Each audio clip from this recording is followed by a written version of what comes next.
ঐতিহাসিক 6 দফা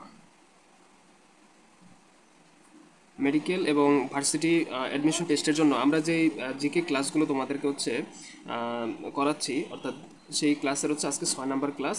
তো আজকের ক্লাস হচ্ছে আমরা আলোচনা করবো হচ্ছে 6 দফা নিয়ে, ঠিক আছে? তো ঐতিহাসিক 1966 সালের এই 6 দফা সম্পর্কে তোমাদেরকে যেই যেই বিষয়গুলো জানতে হবে সেই বিষয়গুলো নিয়ে আজকে একটু আলোচনা করব। এবং এখানে টু দ্য পয়েন্ট হচ্ছে বলা হবে, এবং প্রত্যেকটা কি ইম্পর্ট্যান্ট, এবং প্রত্যেকটা হচ্ছে ইম্পর্ট্যান্ট ইনফরমেশন, ঠিক আছে, যেগুলো আসলে আমাদেরকে না জানলেই নয়। তো এই 6 দফাটা যখনই আসে তখন এই 6 দফাটা কেন আসে, কোন প্রস্তাবের ভিত্তিতে হচ্ছে এই 6 দফাটা আসে, সেটা হচ্ছে লাহোর প্রস্তাব, ঠিক আছে? লাহোর প্রস্তাবের জন্য এই 6 দফাটা হচ্ছে রচিত হয়। এখন বিষয়টা হচ্ছে যে এই 6 দফা কিন্তু যখন হয় 1966 সালে, তখন দুইবার হচ্ছে এই 6 দফাটা হচ্ছে ঘোষিত হয়, দুইবার। একবার হচ্ছে লাহোরে 6 দফাটা ঘোষিত হয় 5 এবং 6 ফেব্রুয়ারি। আমি এখানে লিখে দিই, প্রথম হচ্ছে ঘোষিত হয় হচ্ছে 5 এবং 6 ফেব্রুয়ারি, ঠিক আছে, 1966। এটা হচ্ছে লাহোরে। পরবর্তীতে এটা আনুষ্ঠানিকভাবে কিন্তু ঘোষণা করা হয় নাই। পরবর্তীতে বঙ্গবন্ধু শেখ মুজিবুর রহমান 23শে মার্চ, হ্যাঁ, 1966, তখন হচ্ছে বঙ্গবন্ধু শেখ মুজিবুর রহমান আনুষ্ঠানিকভাবে এই 6 দফা হচ্ছে ঘোষণা করেন। এবং এইখানে যে বিষয়টা হয় যে এই 6 দফার যে প্রথম যে দফাটা ছিল সেটাই কিন্তু হচ্ছে পূর্ব পাকিস্তানের স্বায়ত্তশাসন বিষয়। এবং এখানে আরেকটা বিষয় হচ্ছে যে এখানে 6 দফার কিন্তু অনেকগুলো ভাবেই বলে, যে কেউ 6 দফা নামে চিনে, কেউ আবার হচ্ছে যেমন যদি বলে যে বাঙালি জাতির মুক্তির সনদ, অর্থাৎ এই 6 দফাকে আরেকভাবে বলা যায়। আমি যদি এখানে লিখি, একটা হচ্ছে বাঙালি জাতির মুক্তির সনদ, ঠিক আছে, মুক্তির সনদ এটাও বলে। আরেকটা হচ্ছে ম্যাগনা কাটা।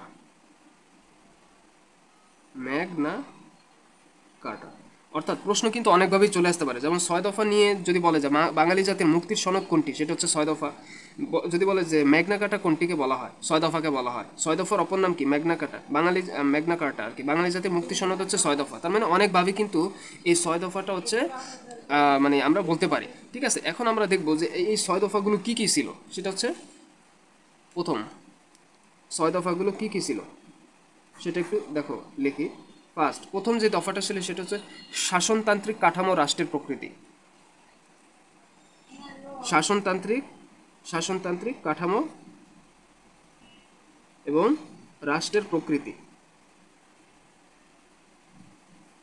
এবং রাষ্ট্রের প্রকৃতি 2 নম্বর যে দফাটা ছিল সেটা হচ্ছে কেন্দ্রীয় সরকারের ক্ষমতা। কেন্দ্রীয় সরকারের ক্ষমতা।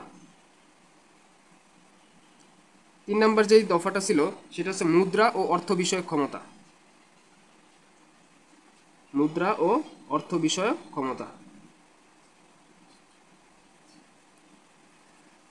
4 নম্বর যে দফাটা ছিল সেটা হচ্ছে রাজস্ব, কর ও শুল্ক বিষয়ক ক্ষমতা। রাজস্ব, কর ও শুল্ক বিষয়ক ক্ষমতা।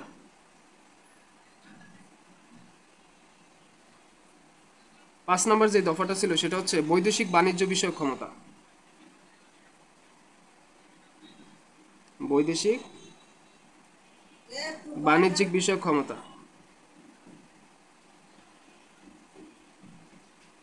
এবং সর্বশেষ যে দফাটা ছিল সেটা হচ্ছে আঞ্চলিক সেনাবাহিনী গঠনের ক্ষমতা।